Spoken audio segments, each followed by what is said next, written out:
Bueno, cuando pensé la clase, pensé en plantearlo como las 3C, ¿no? Y las 3 preguntas que nos deberíamos hacer frente a las imágenes mamarias.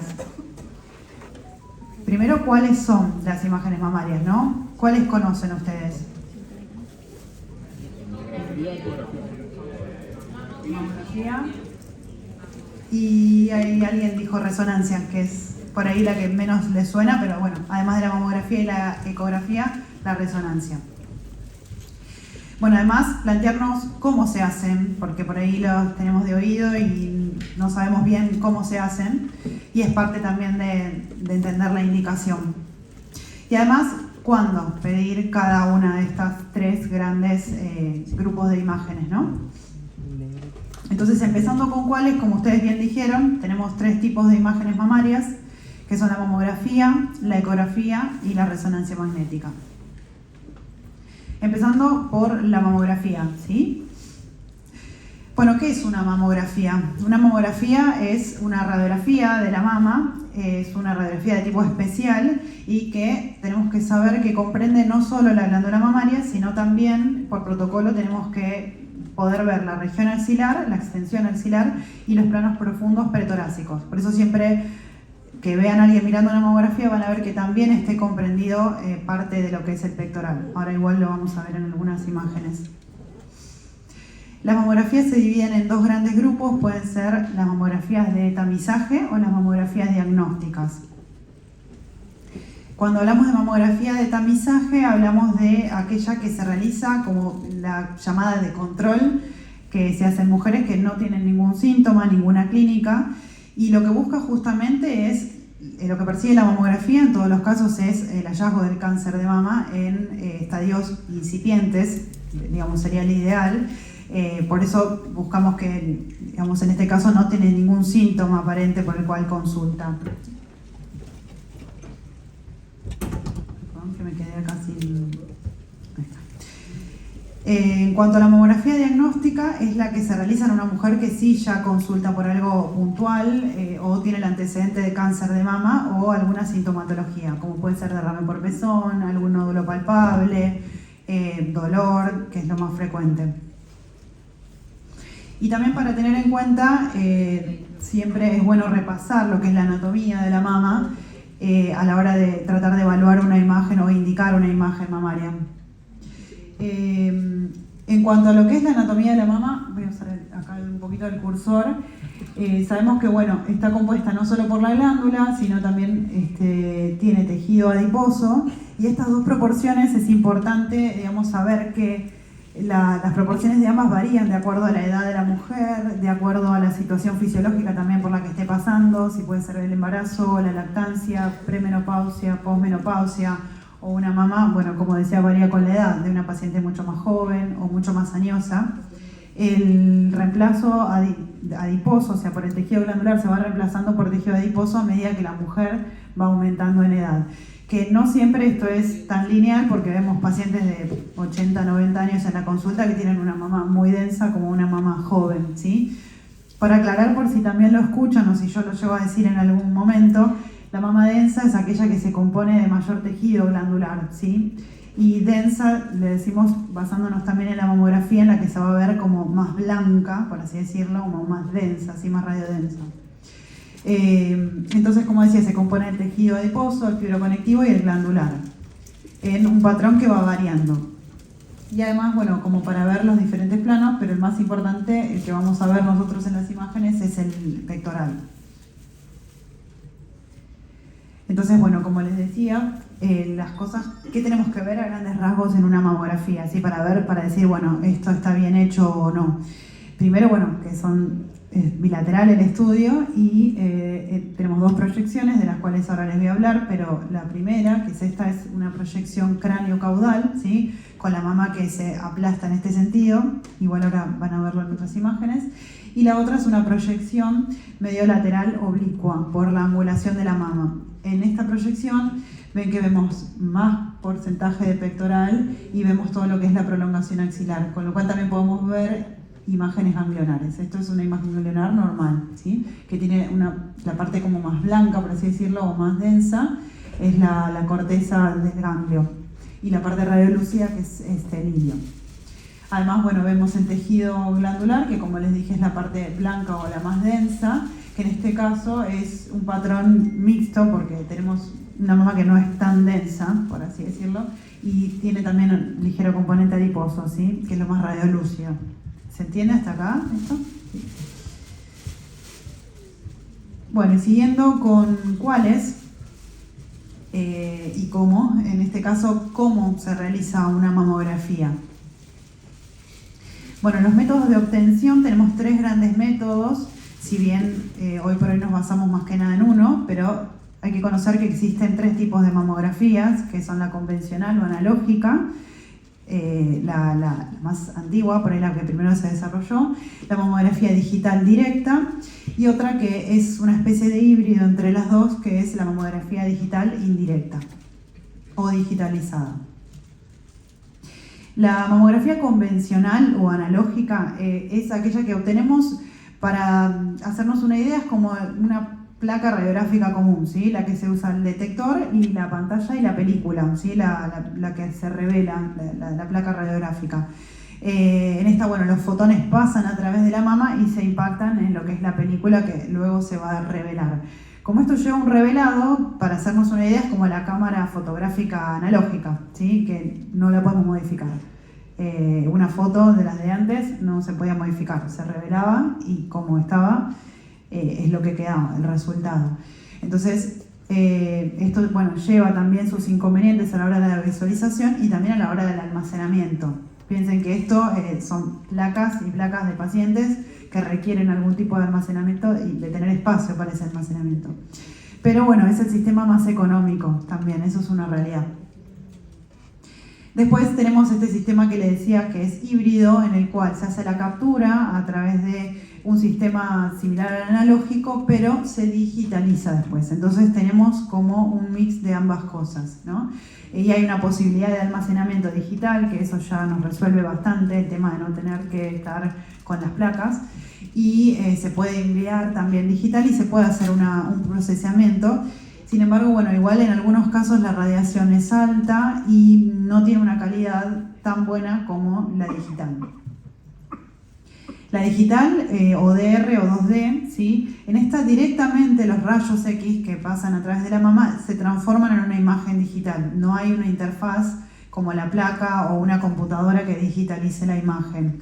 No hay tanta dispersión, hay menor radiación y bueno, tenemos toda una lista de ventajas, ¿no? Porque bueno, ya no hay un problema con el archivo, sino que podemos usar un archivo digital, se pueden informar en forma remoto, por eso a veces hay personas que lo informan, por ejemplo, nosotros en otras sedes, mamografías que se realizan en capital se pueden informar en provincia, un ejemplo.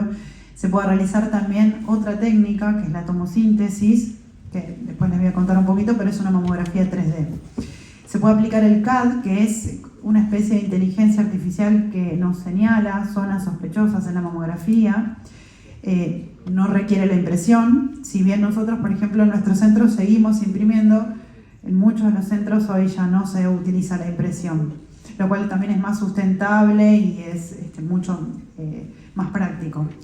Y por otra parte también nos da la posibilidad de jugar como si fuese un Photoshop con las imágenes, podemos modificarlas y podemos aplicar ciertas herramientas que nos ayudan a la hora de hacer el informe. Además también podemos comparar con estudios anteriores que están almacenados en el mismo sistema. Nuestro sistema, que quizás lo usen en alguno de los lugares en los que ustedes estudian o trabajan, es el sistema PACS, que es un sistema de archivo digital y tiene ciertas herramientas, como por ejemplo, en este caso vemos la lupa, que lo que hace es agrandar una zona si estamos visualizando algo en especial. También podemos invertir los colores como para hacer un negativo y también ver las cosas que realzan. Esto lo usamos, este negativo lo usamos muchas veces con las microcalcificaciones. Nos pone más de manifiesto los puntitos negros, que son las microcalcificaciones que a veces quedan ocultas por el parénquima. Y esta es una forma en la que también podemos visualizar estudios previos, ¿sí? Esta es una mamografía actual, una del año pasado y una del año 2020 en este caso, de una paciente que estaba operada. Y esto sería como un poco más gráfico lo que les venía contando de los 3 tipos de mamografía. Por un lado vemos la mamografía analógica, en la que se usa la pantalla y el film, que son sensibles a la luz, y la película, que esto después lleva un revelado, y la mamografía digital indirecta, que es la que está en el medio, sí, que lo que usa es este detector digital para convertir las imágenes, y la mamografía digital directa, en la que ya no hay ninguna interfase y el rayo se convierte directamente en una imagen digital, ¿sí? Esto como a grandes rasgos, pero para que conozcan igual las ventajas de cada sistema. Bueno, y como les decía, justamente esta mamografía de alta definición es mucho más sensible que la mamografía analógica, y sobre todo hago hincapié en esta sensibilidad que necesitamos para mujeres menores de 50 años, porque como les decía antes, las mujeres más jóvenes son aquellas que tienen las mamas más densas. Entonces imagínense que el tejido va a ser todo una mancha blanca, por así decirlo, si no tenemos una buena calidad. No sé si tuvieron la oportunidad de ver mamografías por ahí más viejas o que tenían en los centros que ahora están funcionando con mamografía digital. Quizás ven las mamografías más viejas y son como mucho más blancas, difíciles de ver el parénquima o de encontrar hallazgos dentro de ese parénquima. Entonces, sobre todo, es mucho más sensible para este tipo de mamas. Tiene menor tasa de recitación, con lo cual, pues nosotros podemos ver en el momento en el que se realiza, y si hay que hacer alguna corrección, no hay que llamarla de vuelta a la paciente, sino que se corrige en el momento. Tiene mayor tasa de detección de cáncer, mayor valor predictivo positivo, justamente para el cáncer, y especificidad.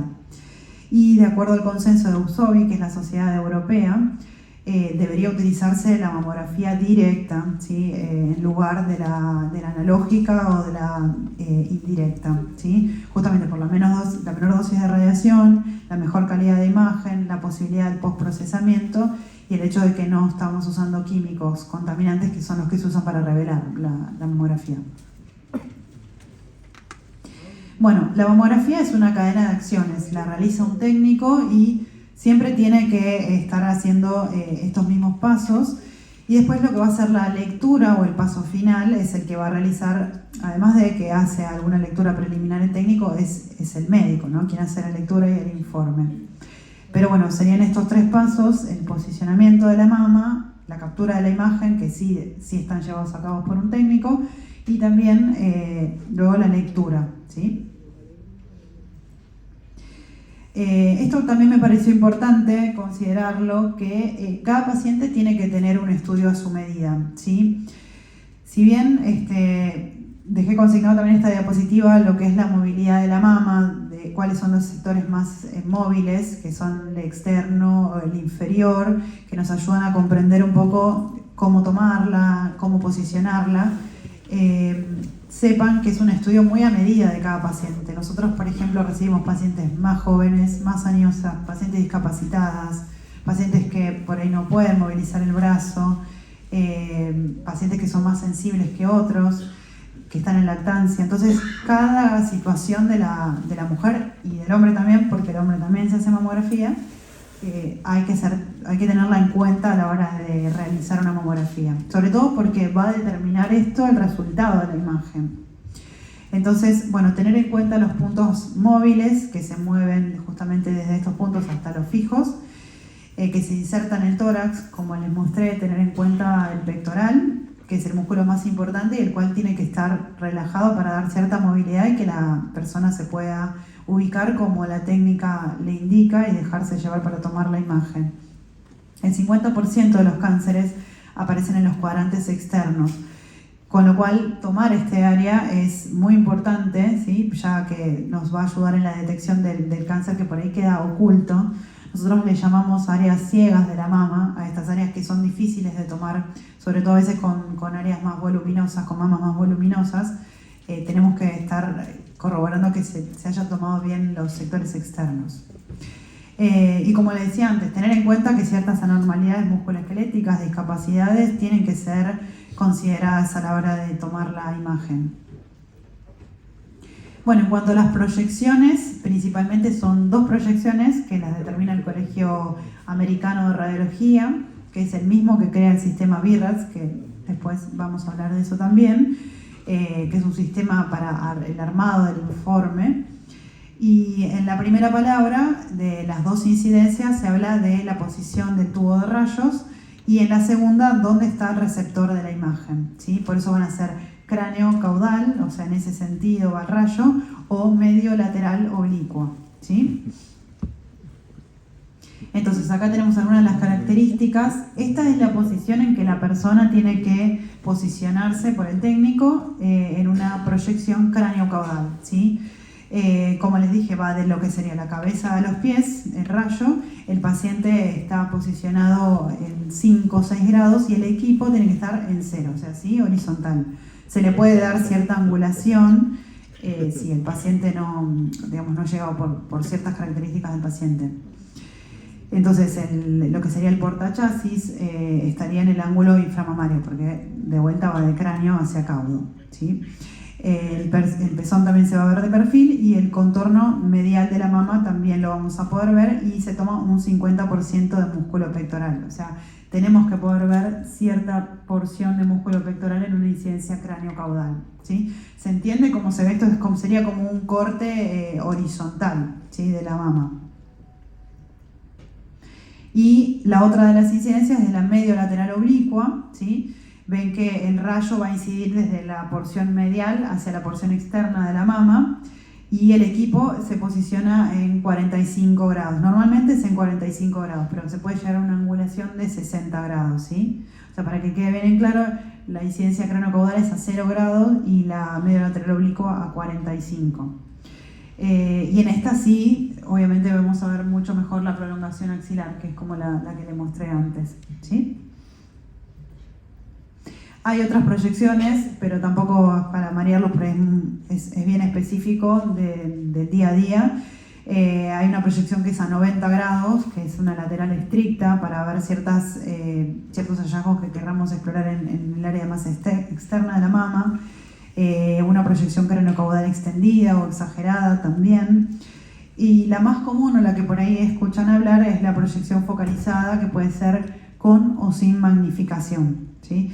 Cuando se magnifica al portachasis, digamos, a la platina, se le pone una torre para que el rayo cuando incida se disperse y genere como foco en una zona que queremos evaluar, ¿sí? En general es focalizada porque se utiliza como una especie de lupita en una zona y magnificada, ¿sí? Y la proyección tangencial es una proyección en la que se buscan marcar ciertos hallazgos cutáneos que se pueden querer corroborar, que se proyectan en la mama, como nevos o alguna calcificación que nosotros queremos constatar que está ubicada en piel. Pero tengan la idea que es algo para buscar hallazgos cutáneos, en realidad. Bueno, este es un ejemplo de una proyección focalizada y magnificada. Ven que acá hay un hallazgo de un área como más asimétrica que se destaca como más densa en la porción superior de la mama izquierda, y al hacer foco vemos que este área se disipa. Lo que hace el foco, además de comprimir y localizar la imagen bien en la zona que queremos evaluar, es hacer que justamente con esta compresión se disipe, se abra el tejido. Nosotros le llamamos así, que se abre el tejido, y la imagen, de no ser una imagen sólida, una imagen verdadera, se va a desarmar porque es superposición de tejidos. Hay otro tipo de incidencias que se usa en otro protocolo, en realidad, que es la técnica de Eklund, que se utiliza para las prótesis, y en este caso se toman 8 imágenes en vez de 4, que son lo normal porque se toman incidencias adicionales. Se toman con la prótesis y corriendo la prótesis. Básicamente la técnica de Eklund lo que hace es correr la prótesis y dejar solamente, como se ve en la segunda foto, esta sería una mamografía común, y ahora les voy a mostrar cómo se ve la imagen, en la que tomamos parte del implante y también la mama. Y en este caso lo que hace el técnico, la técnica de Eklund, es correr, desplazar el implante hacia la paciente, digamos, y traer lo que es la glándula mamaria hacia adelante, y eso es lo que se comprime y se toma solamente la glándula sin prótesis o con la menor cantidad de prótesis. Sí, esto es como se ve en la realidad. Ven que toma como mucho menos tejido acá, que es solamente la glándula. Y esto es lo que se ve. Esta sería la mamografía en la que vemos las prótesis, la que tomó todo, y esta es la técnica de Eklund en la que se corre la prótesis hacia atrás y queda solamente expuesta la porción glandular. Esto nos permite a nosotros, ven que se ve muchísimo más tejido y explorar mucho mejor la glándula con prótesis. Les mencioné antes también que es posible con la mamografía digital la realización de tomosíntesis o mamografía 3D. Es un estudio bastante específico y lo que hace es una reconstrucción 3D de la mama, ¿sí? Lo que hace es disminuir la superposición de los tejidos, porque recuerden que la mamografía es una imagen 2D, entonces superpone todas las estructuras de la mama, y esto lo que hace es hacer cortes de 1 milímetro en una angulación de más y de menos 15 grados, va moviéndose los rayos, y toma cortes de 1 milímetro de grosor, que son todos paralelos. Entonces después se puede hacer una reconstrucción y yo puedo ir mirando corte por corte. Justamente, como decía al final, reduce también los falsos positivos porque, por ejemplo, acá vemos una mamografía 2D que tiene este hallazgo, esta simetría, que yo veo, ven, que es una zona como un poco más densa, que se destaca del tejido.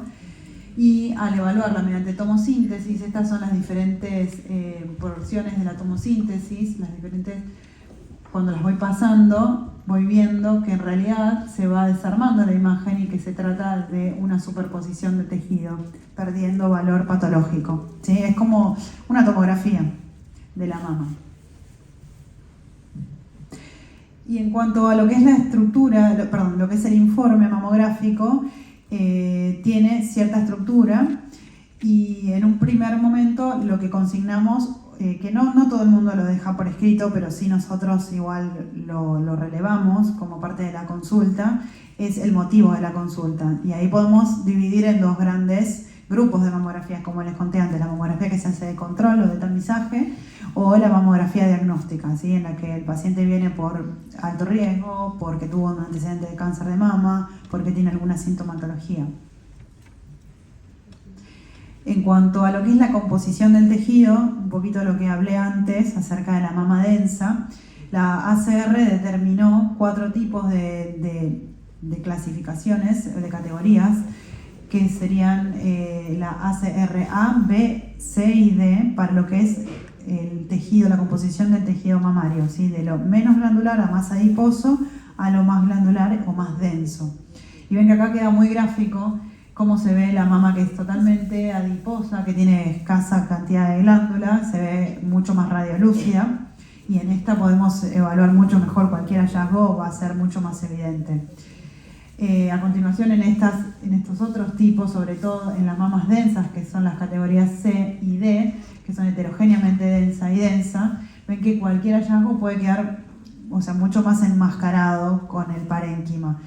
Y les digo, bueno, en una densa, que es mucho más difícil encontrar un nódulo porque va a quedar solapado por el tejido.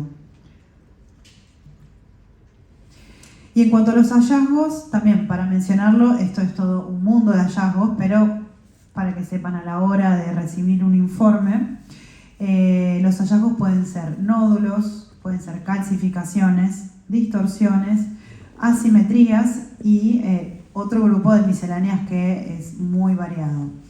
Pero para tener una noción grande, digamos, los nódulos, acá les muestro uno, siempre tienen un margen que es convexo, ¿sí?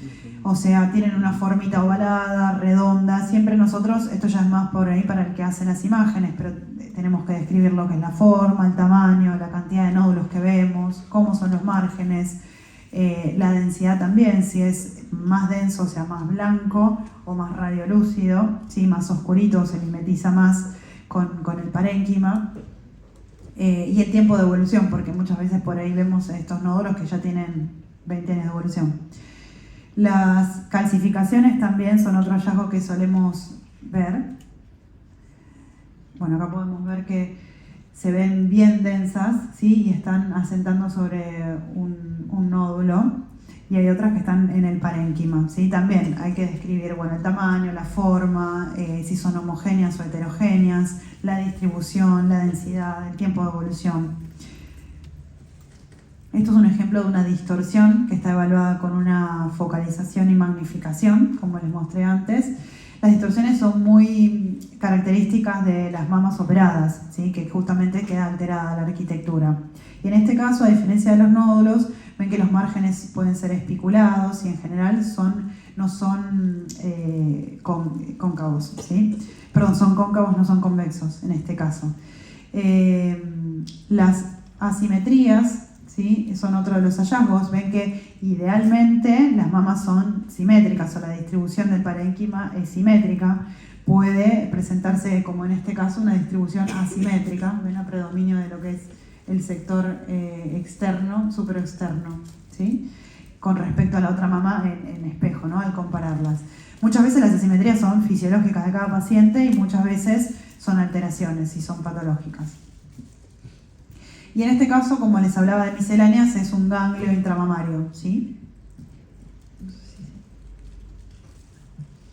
En cuanto a la guía que nosotros utilizamos para elaborar el informe, como les dije antes, la ACR elaboró una guía que es con una nomenclatura especial, que es el sistema BIRATS, ¿sí?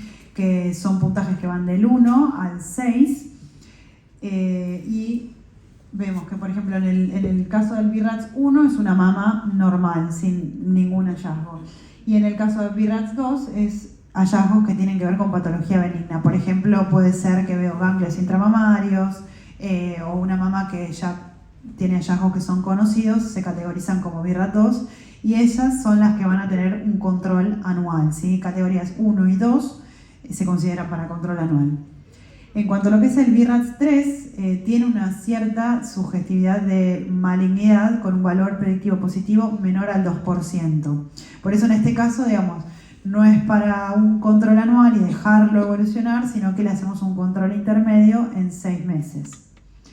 En cuanto al BIRATS 4, tiene subcategorías de acuerdo al porcentaje de malignidad o el valor predictivo positivo de malignidad. Es una categoría muy amplia, porque piensen que va de un 5 a un 94%, entonces es bastante amplio el porcentaje. Por eso, bueno, está dividido en A, B y C, ¿sí? Pero en todos los casos, también esto es la Sociedad Argentina de Mastología ya lo determina, que cuando un paciente tiene un hallazgo categorizado como BIRATS 4, se biopsia, por más que sea un BIRATS 4A, ¿sí? La sugerencia es el estudio histológico.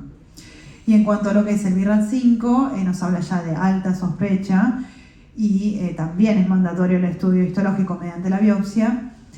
Y en el caso del BIRATS 6, en este caso ya tenemos una malignidad confirmada. ¿En qué casos podría ser que yo vea una mamografía de una paciente con malignidad confirmada? Por ejemplo, una paciente que está haciendo neoadjuvancia, ¿sí? Que yo tengo el diagnóstico que tiene un cáncer de mama, está en tratamiento y quizás tenga que hacer un estudio por imagen de control. Entonces ya no entra en estas categorías del 1 al 5, sino que ya tengo la malignidad que está confirmada. Y en los casos en los que el estudio sea insuficiente y yo, por ejemplo, necesite de más estudios, como una ecografía, como una resonancia o como una magnificación, la categorización es un 0, ¿sí? Porque no se puede categorizar por este estudio solamente y necesito pedir otro. Aclaro que más allá de los hallazgos que cada método de imagen tenga, el sistema BIRATS aplica para todos los métodos de imágenes, ¿sí? Y la categorización es la misma. ¿Alguna duda con esto? ¿Sí? Bueno, y para terminar con la mamografía, ¿cuándo se indica una mamografía? ¿Tienen idea de cuándo se pide? ¿O a quién se la pediría? ¿De 40?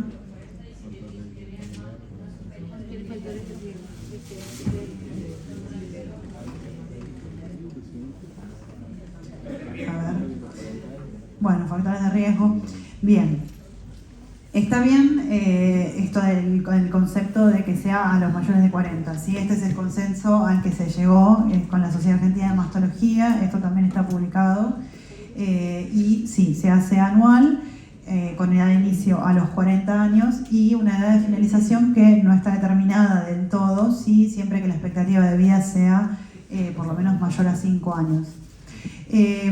Lo del alto riesgo es un protocolo de estudio especial, pero bueno, sí, en algunos casos, a los 35 años se puede también empezar como una mamografía de base, pero siempre lo que nos va a dar mayor rédito es complementarlo con otros estudios, que ahora vamos a ver.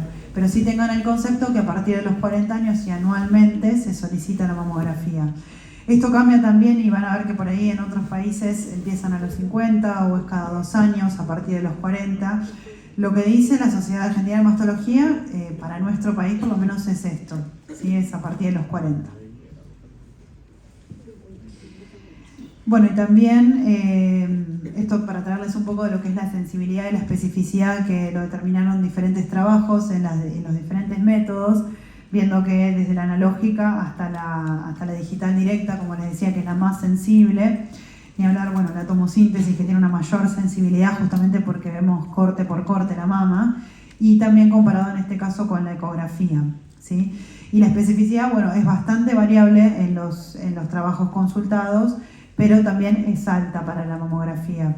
Tienen que saber también que la mamografía es el único método que ha demostrado disminuir la mortalidad por cáncer de mama, ¿sí? Por la alta sensibilidad y especificidad que tiene. Bueno, y volviendo un poco a cuáles eran los métodos, hablamos de la mamografía y de su gran complemento, vamos a hablar ahora, que es la ecografía, ¿sí? La ecografía mamaria es muy utilizada, ¿sí? De hecho creo que fue lo primero que por ahí todos nombraron, es el método que tenemos más al alcance de la mano, lo puede hacer un médico, a veces en el consultorio. La verdad que es un método bastante económico y práctico también, ¿sí? Si bien requiere de entrenamiento y es operador dependiente, lo cual es una cierta desventaja, es un método, digamos, de fácil utilización, ¿sí? Y muy accesible. Bueno, repasando nuevamente traigo lo de la anatomía de la mama, porque en este caso, bueno, vamos a pasar a ver todo ya no en 2 planos, ¿sí? Sino con cierta tridimensionalidad, y vamos a ver que se ven en los planos más anteriores o más superior de la imagen, vamos a ver la piel, el tejido celular subcutáneo, que ahí podemos encontrar también hallazgos, la grasa, que en este caso se va a ver más negra, más hipoecogénica hacia el tejido adiposo. Cambiamos el lenguaje, no hablamos de densidades, sino de ecogenicidades en este caso. Y el tejido mamario, que lo vamos a ver más ecogénico, ¿sí? Acá hablamos de hiper o hipoecogénico en relación al tejido adiposo, ¿sí? Y en el plano posterior vamos a ver también una porción de músculo y el hueso, las costillas, ¿sí? En algunos casos también podemos llegar a ver un poquitito de pulmón y pleura. Es un buen examen si podemos ver todo esto desde el plano anterior hasta el posterior y el músculo, ¿sí? Tenemos que ir tratando de que no quede una imagen con mucho zoom, porque tenemos que también poder explorar el plano posterior. Bueno, bien, ¿cómo hacemos una ecografía? ¿O qué tenemos que tener en cuenta a la hora de una ecografía? La ACR también, que es nuestra guía para las imágenes mamarias, recomienda la utilización de un transductor lineal ancho, que es este tipo que vemos en la foto, que tenga frecuencias que son altas, de 12 a 18 como límites superiores, porque las frecuencias altas lo que hacen es menor penetración y mayor calidad de la imagen, ¿sí? A diferencia de lo que es una frecuencia para abdomen, que son más bajas, que tiene que penetrar más, en este caso buscamos que sea como parecido a lo que son las partes blandas. Se tiene que evaluar, bueno, además de la mama, el complejo areola-pezón y la axila. Muchas veces nos piden los médicos derivantes con exploración axilar, van a ver que es muy común pedirlo en la orden. Siempre por protocolo igual lo hacemos, la exploración axilar, no solo se explora la mama, sino también siempre la región axilar. Y una profundidad, como les decía recién con la fotografía, que incluya todo el tejido mamario y en el plano posterior el músculo pectoral. Acá vemos las diferencias entre las frecuencias. Esto es porque, bueno, también van a trabajar en diferentes lugares que por ahí tienen un transductor que lo utilizan para todas las imágenes que hagan y, bueno, no es lo mismo, ¿no? Para que puedan ustedes apreciar bien cómo con baja frecuencia uno puede ver una imagen que está un poco, si bien la vemos, no está bien delimitada, como con un transductor de alta frecuencia, ¿ven? En el que podemos ver los márgenes mucho mejor delimitados. En cuanto al orden que nosotros seguimos, al hacer un estudio por ecografía, siempre pensamos a la mama como un reloj, ¿sí? Que es lo mismo igual que cuando evaluamos a la paciente y la tenemos enfrente y la exploramos, la evaluamos con el sistema de horas o de cuadrantes, o ambos sistemas a la vez. Se piensa entonces en posición anatómica a la paciente de frente y con las horas del reloj para ir señalizando los hallazgos, ¿sí? Podemos utilizar, como les decía, los dos sistemas, o poner, por ejemplo, en hora 1 se halla un nódulo, o se visualiza en un cuadrante superexterno, superinterno, ¿sí?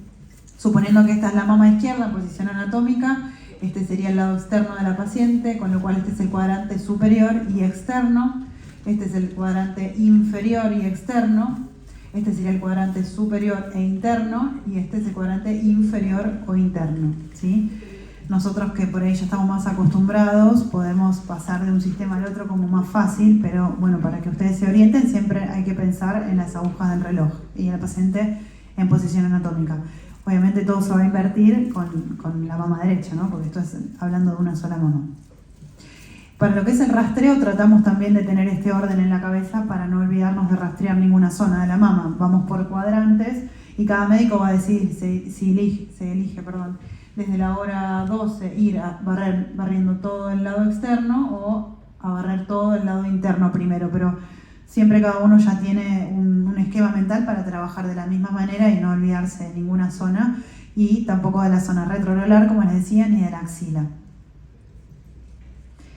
Como hallazgos comunes que podemos ver, bueno, en este caso hay una fotito de un ganglio, ¿sí? Que en este caso se ve el hilio bien hiperecogénico, o sea, blanquito, a diferencia, es al revés de lo que vemos en la mamografía, que lo vamos a ver más radiolúcido, ¿sí? Más negro. Se ve exactamente a la inversa lo que es el ganglio.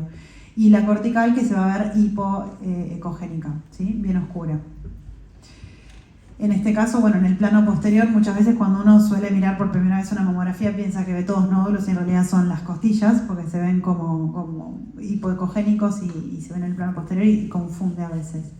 Pero esto sería el músculo pectoral y las costillas. Y en este caso vamos a ver el sector retroareolar, que este es lo que sería la parte posterior del pezón, y los conductos, ¿sí? Como les decía antes, hay un sistema BIRADS también para lo que es la nomenclatura ecográfica, como lo hay para la mamografía y como lo hay para la resonancia. Entonces tenemos también los BIRADS 2, que son hallazgos benignos, en los que hay ciertas características comunes a todos estos hallazgos, ¿no? Los márgenes son más delimitados, la transmisión acústica posterior, que quiere decir el paso de la onda, cuando hay un medio líquido, se proyecta como una sombra blanca en realidad. Ahora les voy a mostrar una imagen. Esto también nos habla de benignidad. El eje que sea mayor, que sea paralelo al plano cutáneo, y en este caso que sean anecoicos, o sea, que justamente pase la onda y nos habla de un contenido líquido. Para lo que son todos los BIRADS 3, ¿sí? Que son hallazgos como por ejemplo un fibroadenoma, tiene algunas características que puede compartir con los BIRADS 2, como por ejemplo cierto refuerzo acústico posterior o los márgenes delimitados, pero ya la ecogenicidad van a ver que no es tan anecoico, no es tan negro, sino como quizás un poco más heterogénea. En cuanto al BIRADS 4, ya tiene algunas características que nos hacen sospechar malignidad, ya sean los márgenes, que no los podemos delimitar de todo, o cierto contenido mixto en su interior, ¿sí? Que eso ya nos habla de una sospecha de malignidad. Y ya el BIRADS 5, bueno, van a ver que ya es mucho más notoria la diferencia entre esto y esto, ¿sí? Van a ver que es, digamos, un hallazgo más oscuro, más hipoecogénico, con márgenes más delimitados o microlobulados. Y en general, en estos casos, la sombra que se produce es bien oscura, no es un refuerzo que es blanco, es una sombra blanca. Por ahí es medio contradictorio decir sombra blanca, pero no es un refuerzo, sino es una sombra más oscura, la imagen que da una imagen sospechosa de malignidad. Acá van a verlo más gráfico. Esto es una imagen que representa un quiste, van a ver que es bien anecoico y como la onda pasa del ultrasonido, vamos a ver ese refuerzo blanco que les decía, y ven que los márgenes están muy bien delimitados. Nos habla de una lesión benigna. En este caso un BIRAT3, ¿sí? Vamos a ver lo que sería un típico fibroadenoma, que ya también tiene los márgenes bien delimitados, pero no tiene tanto refuerzo acústico y el contenido ven que es como un poco más heterogéneo, no es tan anecoico, tan negro, por así decirlo. Este sería un hallazgo que tiene cierta sospecha, por eso está categorizado como un BIRATS4, ya van a ver que tiene ciertas lobulaciones en el margen, y un contenido, como les decía, que es mixto, ¿ven? Que tiene partes anecoicas y tiene partes ecogénicas en su interior. Entonces, este quiste complejo, que nosotros llamamos por el contenido mixto que tiene indicación de biopsia. Bueno, estos son ejemplos ya de un BIRAT5, ¿sí? Ven que los márgenes son como mucho más irregulares y la forma también es irregular, es bien hipoecogénico. Acá hay otro ejemplo, ven que es recontra irregular en comparación con la imagen que les mostré primero de un BIRAT2, y el eje mayor es perpendicular al plano cutáneo, que es este, ¿sí? Es así, va a estar con la orientación perpendicular al plano cutáneo. Bueno, ¿y cuándo se solicita una ecografía? ¿Sí?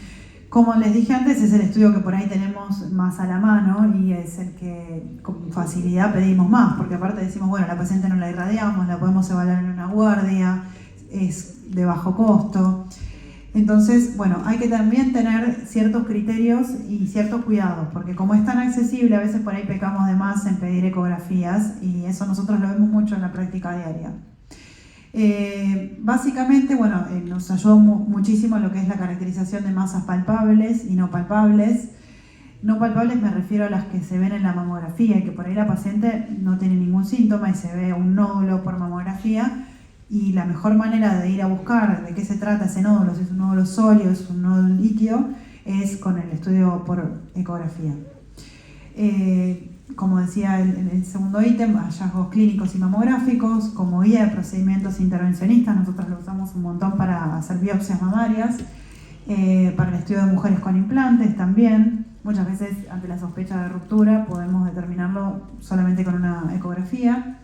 Y en menores de 30 años, en mujeres embarazadas, a las cuales no podemos irradiar, salvo que sea un caso muy especial y se lleva a cabo un protocolo especial con protección abdominal, pero si no, utilizamos este método en mujeres embarazadas y en mujeres lactantes también.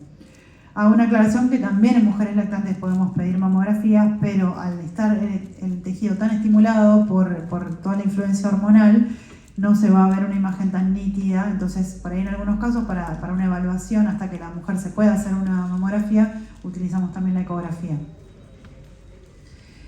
Esto es bueno, lo que dice también el Consenso Nacional de Intersociedades para el tamizaje de cáncer de mama, mujeres con tejido mamario denso, justamente las mujeres más jóvenes, pero sin factores de riesgo adicional. La ecografía puede ser útil como complemento de la mamografía, y en este grupo de mujeres en especial aumenta la tasa de detección de cáncer entre 1.1 a 7.2 cada 1000 mujeres con mama densa, pero también aumenta la tasa de falsos positivos, porque recuerden siempre que es operador dependiente, ¿no? Así que bueno, esto también nos hace tomarlo en cuenta a la hora de pedir este tipo de estudios. Y por otra parte, siempre que se hable de tamizaje, se habla de la mamografía, no de la ecografía en sí, ¿sí? Sepamos que es un complemento. Bueno, ¿hasta acá alguna duda? Sí. Sí.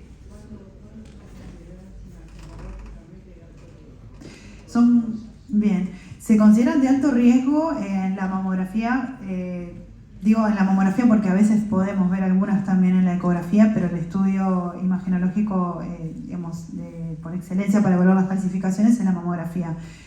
Cuando son agrupadas, cuando tienen características heterogéneas, cuando hay algunas que son amorfas, y básicamente estas son las grandes características que vemos de las microclasificaciones, y también tenemos en cuenta la distribución. Si hay distribución lineal, nos habla de que se están acumulando en un ducto probablemente, entonces eso hace sospechar de malignidad también. o segmentarias en todo un cuadrante, con orientación al pezón, pero básicamente el mayor alerta, digamos, que tenemos que tener al ver calcificaciones agrupadas. Ya con que ustedes tengan eso en la cabeza y de saber que es de sospecha y pidan la magnificación que hay que pedir en ese caso, ya avanza un montón en el diagnóstico de la paciente.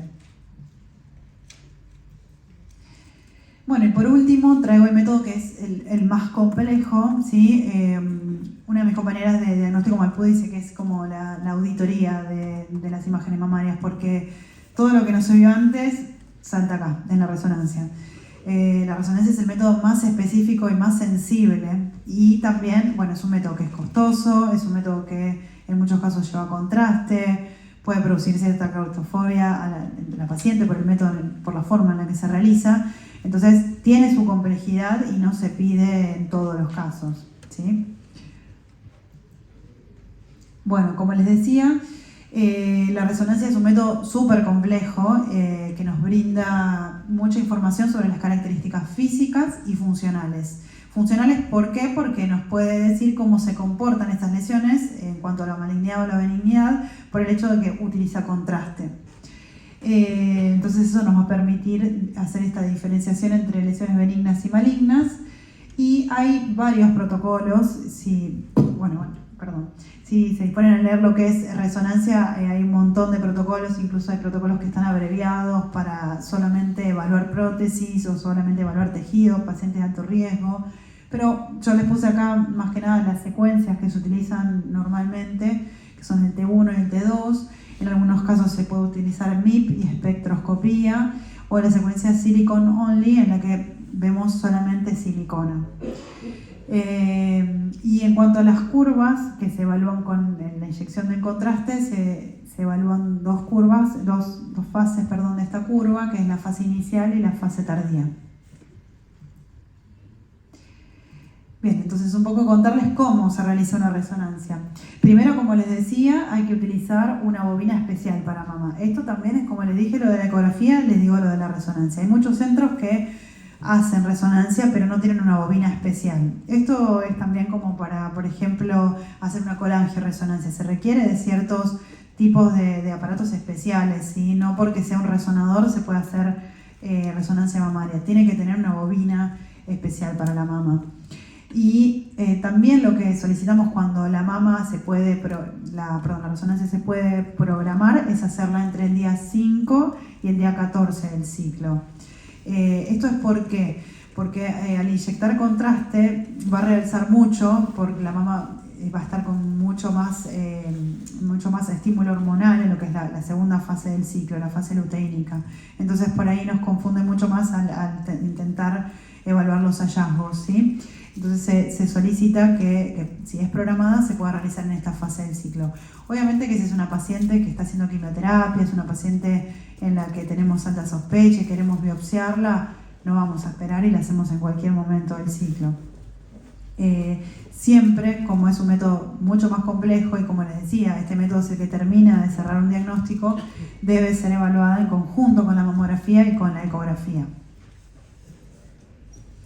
Como también les decía antes, ojo, porque en este caso cambia totalmente la posición de la mama, ¿sí? Antes teníamos a la paciente parada en la mamografía, acostada en posición supina en la ecografía, y en este caso está en decúbito prono la paciente, o sea que va a estar con las mamas hacia abajo, ¿sí? Tenemos que tener esto en cuenta a la hora de mirar de qué lado estamos evaluando las lesiones.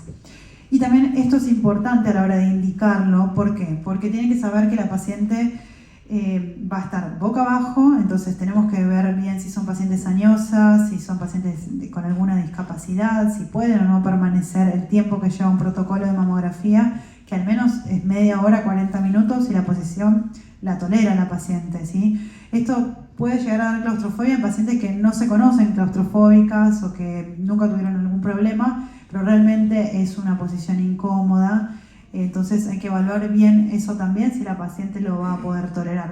Tenemos muchísimas pacientes que no lo toleran, que se mueven y el estudio no se puede realizar o no se puede evaluar. Ni hablar de que también en algunos casos se inyecta contraste, con lo cual, bueno, también es algo a tener en cuenta. Como les decía, la evaluación es muy completa porque nos da información morfológica, y estos son los grandes hallazgos, un foco, una masa o un hallazgo de no masa, pero también nos da información dinámica por el uso del contraste y son las curvas de tinción. Y además tenemos otro concepto grande que se está utilizando cada vez más, que es el ADC, que es la difusión a través de... El concepto es la difusión del agua, ¿sí? Cómo difunde el agua entre las partículas. Como les decía, el hallazgo, para ver lo que es más grande por ahí morfológicamente, puede ser focos, masas o no masas, ¿sí? Esto cuando se inyecta contraste, las imágenes que captan el contraste pueden ser de estos tres tipos, a grandes rasgos. El foco es un punto que capta contraste que es menor a 5 milímetros, y la masa ya es un nódulo de mayor tamaño, ¿sí? En la masa ya podemos evaluar más los márgenes y el comportamiento en el interior de la masa del contraste, ¿sí? Cómo se tiñe, si es más bien homogéneo o heterogéneo. A diferencia de un foco que es un puntito muy chico de captación de contraste, en el cual no es posible esa evaluación morfológica. Y por otra parte tenemos también los hallazgos no masa, ¿sí? Que no corresponden a una masa propiamente dicha, pero sí captan contraste y sí se puede evaluar en su interior el patrón de realce. En cuanto a las curvas de tinciones, se evalúa también luego de la inyección de contraste cómo son los tres tipos de curvas, en los primeros 2 minutos y en el segundo tiempo, que sería después de los 2 minutos de la inyección del contraste. Entonces tenemos un tipo de curva que es la tipo 1, en la que hay un ascenso rápido y sigue aumentando la tinción del contraste, ¿sí? Esta es la curva tipo 1. Y tenemos la curva tipo 2, en la cual hay un ascenso rápido en los primeros 2 minutos y luego se mantiene el contraste, una meseta, ¿sí? Esto es una comparación entre antes y después de inyectar el contraste. Y la curva más, digamos, la que más nos llama la atención o la de sospecha es la curva de tinción tipo 3, en la cual hay un rápido ascenso y un rápido lavado. ¿Cuál es el principio fisiológico de esto? Esto piensen ustedes que, por ejemplo, la imagen anterior, el médico que evalúa la resonancia coloca lo que se llama el ROI, que es como si fuese el cursor. Nosotros lo colocamos acá y nos da una de esas tres curvas, ¿sí? Nos puede dar una curva que pinte rápido y siga subiendo, que es una curva tipo 1, o una curva que haga una meseta, o una curva que pinte rápido o tiñe rápido con el contraste y también lave rápido. El concepto fisiológico de esto es que aquellas masas sólidas que tienen mucha angiogénesis, como los tumores, tienen muchos vasos de neoangiogénesis que son muy permeables, entonces captan mucho el contraste porque tienen mucha irrigación, pero también lo van a lavar muy rápidamente. Ese fenómeno de curva tipo 3 se llama también washout, ¿sí? Pues un lavado rápido que hace la patología maligna. Por eso es muy característico de patologías malignas.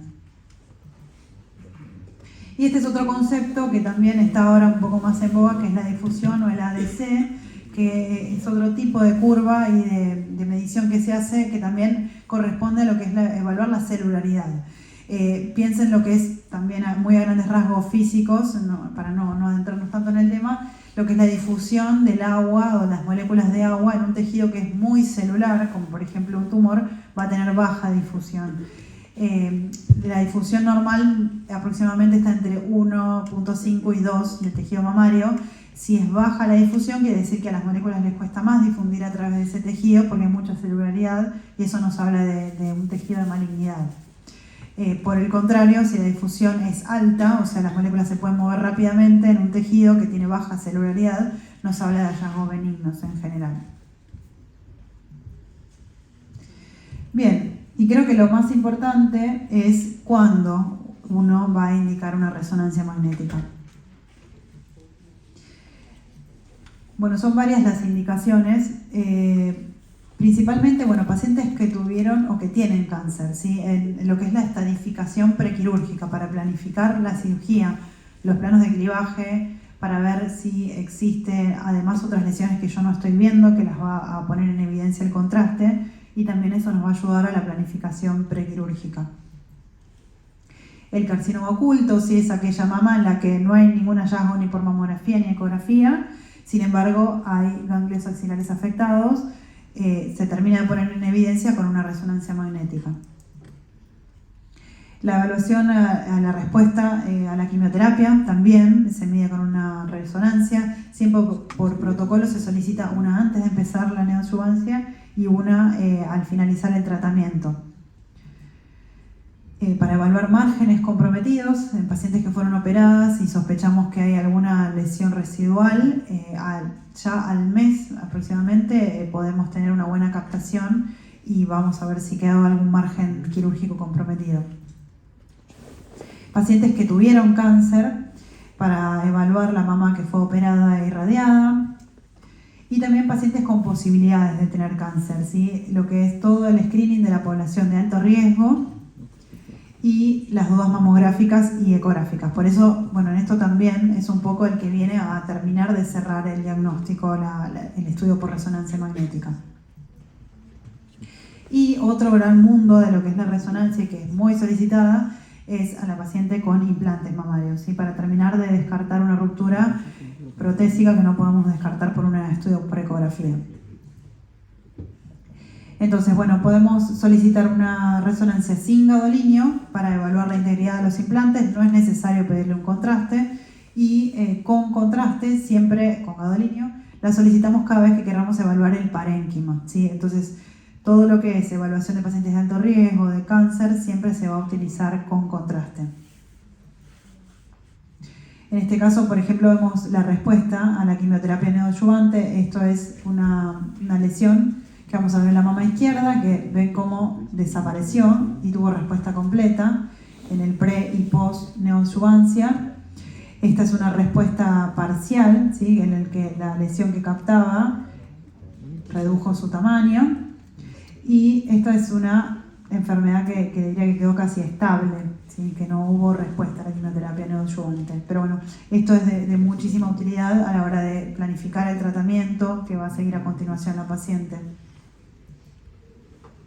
Para evaluar también extensión tumoral, como les decía, el tamaño, el componente que puede ser intraductal, que nosotros quizás es tan milimétrico que no se ve en otro método por imágenes, o algún tumor que puede ser contralateral, que tampoco estamos viendo en otro método por imágenes. En este caso, por ejemplo, en una mamografía que se evaluó, acá por ahí no se llega a ver, pero hay un grupo de microcalcificaciones que fue biopsiada y se colocó el clip.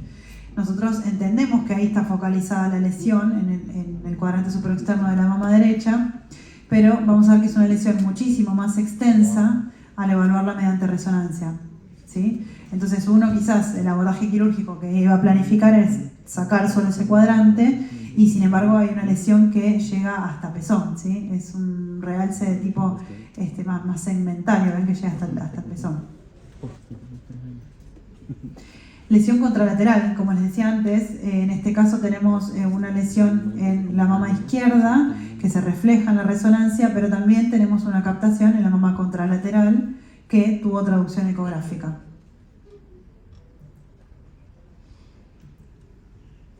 Bueno, acá señalando.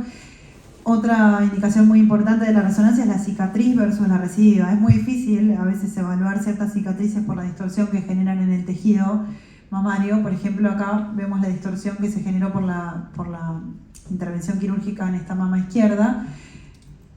Y acá hay una focalización y magnificación, ven que persiste pese a comprimir esa zona. Entonces, en estos casos, para discernir entre lo que es cicatriz versus una recidiva, se utiliza la resonancia con contraste. La recidiva obviamente va a captar el contraste y la cicatriz no capta el contraste, y ahí tenemos la gran diferenciación. ¿Sí? Acá vemos las diferentes secuencias, cómo se ve que la lesión era una recidiva. Bueno, este es otro tipo también de incidencias de lo que es la resonancia, que es la resonancia con sustracción, ¿sí? Con sustracción de lo que es la grasa, como para poder resaltar bien la imagen y cómo capta. Y acá tenemos la imagen histológica, que era un cáncer. Y estos son los hallazgos más comunes en la evaluación de las prótesis, ¿sí? Hablamos de ruptura intracapsular cuando lo que se rompe en realidad es la envoltura de la prótesis, como vemos acá en este esquemita, pero esta integra lo que es la capa fisiológica que hace el cuerpo a la prótesis, ¿sí? O sea, la envoltura está rota, pero la cápsula fibrosa que hace el cuerpo está indemne, entonces no hay escape de silicona. Pero lo que podemos ver son estos rulos, que se llaman el signo de Linguini, como los fideos, que se ven dentro de la prótesis, ¿sí? Que tiene su envoltura rota, pero no hay escape de silicona. En cambio, la ruptura extracapsular, sí, se rompió, además de la envoltura, se rompió la cápsula fibrosa y puede haber escape de silicona. Que ven que no se pone tan en evidencia en una mamografía, pero sí podemos ver las áreas de silicona por fuera, ¿sí? O el signo de la gota invertida, que es este. Acá vemos otro ejemplo de ruptura también intracapsular que se puede poner en evidencia en la ecografía, así que vemos estas banditas como más hiperecogénicas, y acá vemos el signo de Linguini también. Otro ejemplo de lo que es la gota invertida, que acá se puede ver, ¿sí?